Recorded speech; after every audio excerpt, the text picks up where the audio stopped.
Hello दोस्तों, आपका स्वागत है आपके अपने चैनल एसएस एग्जाम क्लासेस में। दोस्तों, ये प्राचीन भारत के इतिहास का दूसरा वीडियो। अगर आपने पहला वीडियो नहीं देखा है, उसमें हमने आपको प्रागैतिहासिक काल और उसको किन किन भागों में कैसे कैसे बांटा गया, सारी चीजें हमने बिल्कुल डिटेल से बहुत ही अच्छे से समझाया हुआ है। और जो भी परीक्षा, जहां से परीक्षा के क्वेश्चंस बनते हैं, वहां से हमने आपको बताया हुआ है। तो आप वह वीडियो देखिएगा जरूर, क्योंकि परीक्षा के लिए वह बहुत ही इंपॉर्टेंट वीडियो है। आइए आज हम इसमें भी उसके आगे का डिस्कशन करते हैं और देखते हैं इसमें क्या दिया हुआ है। पाषाण काल में, पाषाण काल को कितने भागों में बांटा गया है। ठीक है, आइए देखते हैं। पाषाण काल को 3 भागों में विभाजित किया गया है। ठीक है, पूरा पाषाण काल, मध्य पाषाण काल और नवपाषाण काल। ठीक है, पाषाण काल है यानी कि पत्थर का काल। पत्थर काल को, पत्थर के काल को यानी पाषाण काल कहा जाता है उसको। तो स्टोन एज, इसको स्टोन एज के भी नाम से जाना जाता है। तो इसको कितने भागों में विभाजित किया गया है? 3 भागों में। कौन कौन से? पूरा पाषाण काल, मध्य पाषाण काल और नवपाषाण काल। तो आइए देखते हैं। पहले पूरा पाषाण काल हम पढ़ लेते हैं। इन तीनों काल के अंतर को हम जानेंगे। इनमें से बहुत सारे क्वेश्चंस बनते हैं। आइए इसको हम अच्छे से पढ़ते हैं। ठीक है, इनमें कौन कौन से अंतर है इसको हमें देखना है। तो पूरा पाषाण काल कब से कब तक है? सबसे पहले देख लेते हैं इसको, कब से कब तक होता है। यहां से क्वेश्चन बनते हैं कि पूरा पाषाण काल कब से कब तक होता है। तो 25 लाख बीसी से 10,000 बीसी तक। बहुत सारे लोगों को बीसी यानी कि ईसा पूर्व, बीसी मतलब ईसा पूर्व, और ईसवी में कंफ्यूजन होता है। तो बीसी क्या होता है? उल्टा चलता है, और ईसवी सीधे चलता है। यानी कि अगर बीसी होगा तो अगर कोई 10,000, जैसे 25 लाख से उल्टा चलेगा 10,000, जैसे आपने यहां देखा है 25 लाख से 10,000 बीसी तक। ठीक है, अगर ईसवी होता तो 10,000 बीसी से 25 लाख बीसी चलता। ठीक है, तो यहां पे ये अंतर होता है। तो यहां पे 25 लाख बीसी से 10,000 बीसी तक पूरा पाषाण काल। अब इसमें चरण, हम इसको अपने हिसाब से हमने बांटा हुआ है, जिससे आपको अच्छे से समझ में आ जाए। इसमें हेडिंग देकर हमने अपने हिसाब से बांटा हुआ है, आपको बताने के लिए, समझाने के लिए। पूरा पाषाण काल, कभी कभी क्वेश्चंस बनते हैं कि सबसे अधिक समय तक मानव किस काल में रहा है। तो सबसे अधिक समय तक मानव ने पूरा पाषाण काल में अपना समय व्यतीत किया है। ठीक है, सबसे बड़ा काल कौन सा है? पूरा पाषाण काल। तो यानी कि आप देखते होंगे 25 लाख बीसी से 10,000 बीसी तक है। ठीक है, तो चरण में पहले इसको देखते हैं। कौन ये सबसे बड़ा है? तो इसको भी 3 भागों में समझने के लिए बांटा गया है। किस लिए? समझने के लिए। पूर्व पूरा पाषाण काल, मध्य पूरा पाषाण काल और उच्च पूरा पाषाण काल।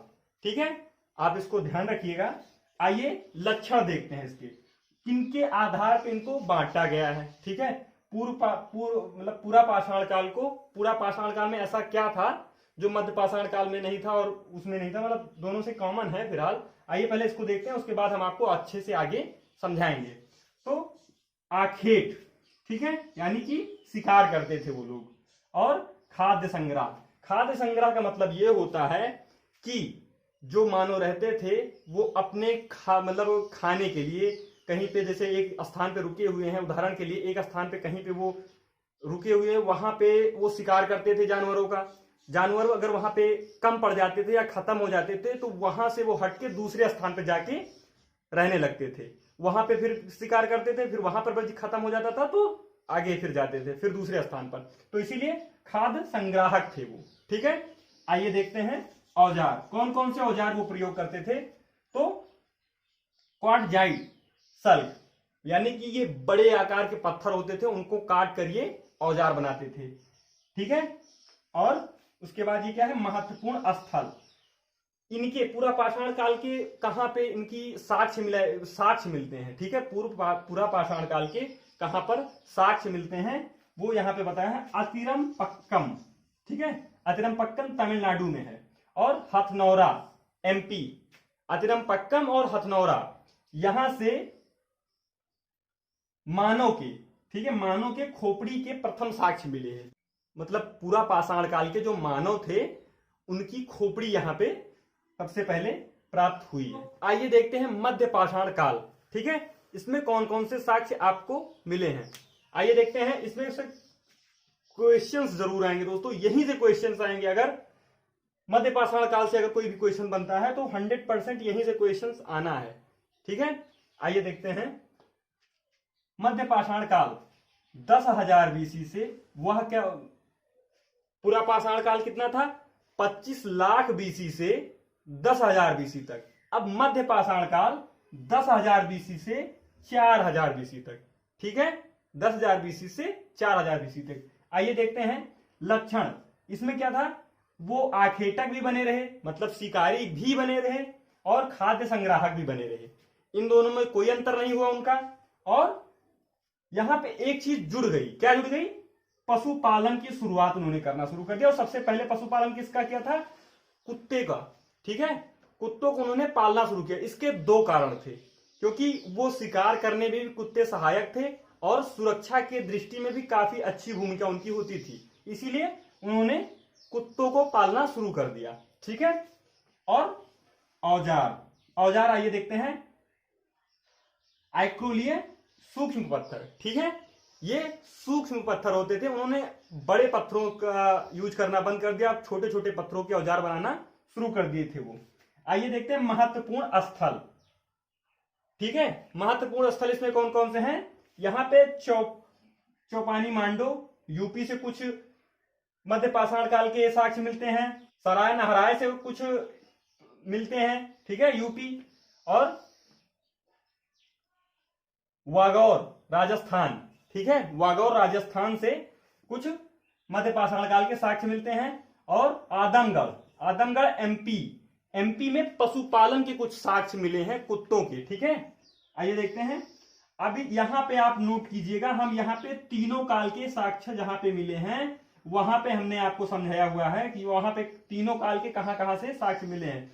भीमबेटका, ठीक है, एमपी में है ये, नर्मदा घाटी में चित्रकारी के साक्ष्य मिले हैं तीनों काल के। ठीक है, तीनों काल के चित्रकारी के साक्ष्य मिले हैं। और यूपी में मिर्जापुर, यूपी में मिर्जापुर है, आप लोग जानते होंगे। तीनों काल के हथियार यहां पे पाए गए हैं। ठीक है, यहां पे तीनों काल के हथियार मिले हैं। ठीक है, आइए देखते हैं पूरा पाषाण काल। पूरा पाषाण काल में कौन कौन से अंतर हैं, आइए देखते हैं। वहां पे कितनी ज्यादा तरक्की की थी मानव ने, आइए वहां पे देखते हैं। नव पाषाण काल कब से कब तक चला, 10,000 बीसी से 1,000 बीसी तक।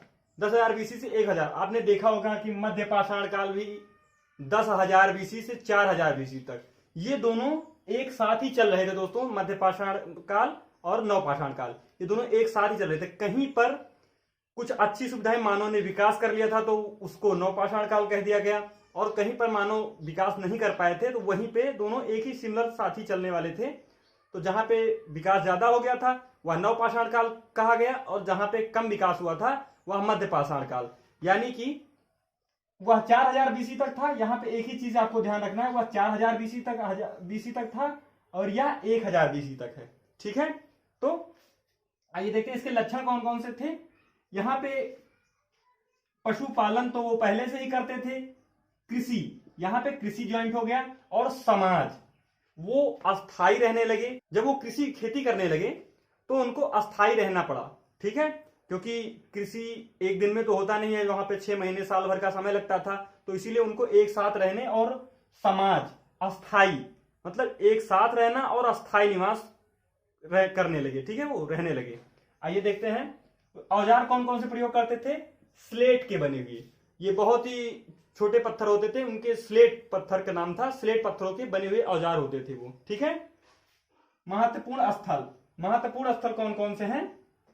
सबसे इंपॉर्टेंट बुर्जहोम, तो कई बार परीक्षाओं में पूछा गया है। यहां पर 2-3 तरीके के क्वेश्चन बनते हैं। यहां गर्तवास, गर्तवास का मतलब क्या होता है, गड्ढों में रहने। ठीक है, वहां पे ये साक्ष्य मिलता है कि मानव जो है गड्ढों में रहते थे वो। ठीक है, तो गर्तवास के साथ साथ मालिक के साथ कुत्तों को, मालिक के साथ कुत्तों को दफनाने के साक्ष्य मिले हैं। मालिक के साथ जब वहां पे नव पाषाण काल में जब मतलब मालिक मर जाता था कुत्ते का, तो उसके साथ साथ कुत्तों को भी दफना दिया जाता था उसी में। ठीक है, तो ये भी गर्तवास के साथ साथ ये भी साक्ष्य वहां पे मिले हैं। इन दोनों से क्वेश्चंस बनते रहते हैं अधिकतर। ठीक है, और गुफा कराल, गुफा कराल क्या है, यहाँ पे भी कश्मीर में है, और गर्तवास भी कश्मीर में है, ये दोनों आप ध्यान रखिएगा।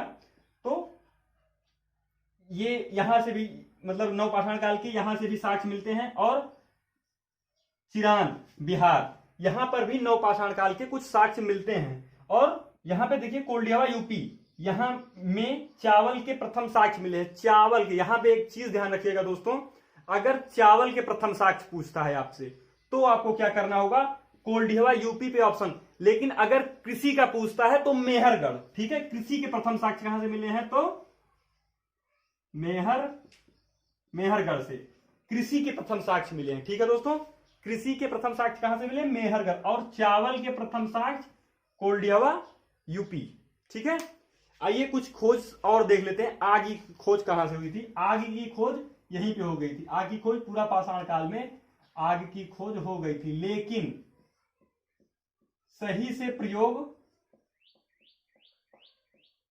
करना आग का कहां से, यहां से मिला है। सही से प्रयोग आग का उनको मध्य पाषाण काल में पता चला था कि सही से आग का प्रयोग कैसे किया जाता है।